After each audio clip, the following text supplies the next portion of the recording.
Whether we like it or not, the year has begun running. It's running fast. The question is, what's your plan for your family? How do you intend to execute the plans you have for your family?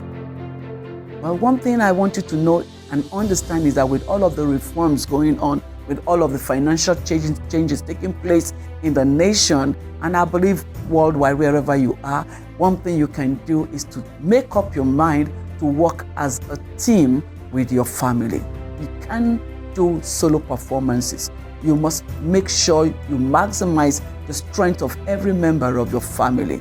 Now, how do you do that? Habakkuk chapter 2 verse 3. It says, write the vision, make it plain, so that he that readeth will run. In that verse, there are some principles you can use as a family. Carry your family along. How do you do that? Number one, have a vision. Have a vision. Every family, you should sit down and plan out, write out a vision, a goal, something you want to together achieve as a family. Then number two, make it plain. Write it clear, spell it out, break it down in a way that every member of the family would understand. Number three, assign responsibilities. That is, you need to identify the strength of each family members and assign the responsibilities to them according to their capacity. Now, sometimes in families, when you give assignment outside the person's capacity, the person ends up failing, and you now think that the person cannot contribute. No, there's nobody that doesn't have capacity to contribute something. Now, make sure that assignments or it's broken down and assigned to a person according to the person's capacity. Then ask for input. Ask for input. Every member of the family has one thing or the other that if you ask their opinion on and they bring on board and you add to whatever you want to do, will give the family a better platform and a better approach to whatever is going. So don't ever look down on any member of the family, even up to the child in the family. If your children, teenagers, you have teenagers, ask their input. You might be shocked and surprised at the ideas and suggestions they will make to make that plan of the family plan come out better. Then number five, compliment inputs.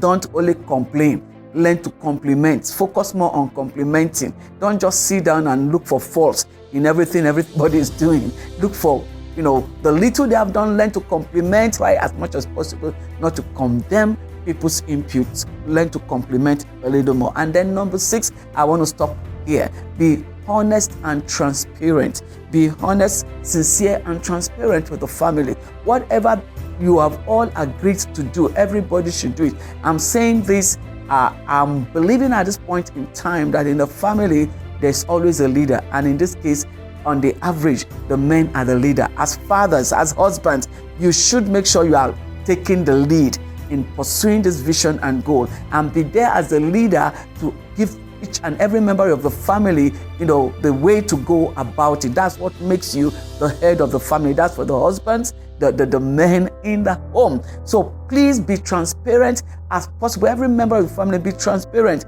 Don't agree on a thing and then you go behind to do some other thing. If you do that, it's going to affect the pursuing of the vision. So with this, I want to believe in my heart that the new year is going to be great. It's going to be awesome. Start early. Don't think that you still have time. Don't procrastinate.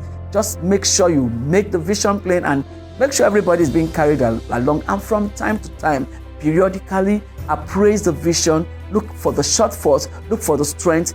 Praise the strength. Make amendments to the shortfalls. And you'll be amazed at how far and how much your family would have achieved at the end of this new year. The Lord bless you. I see your family prospering on every side.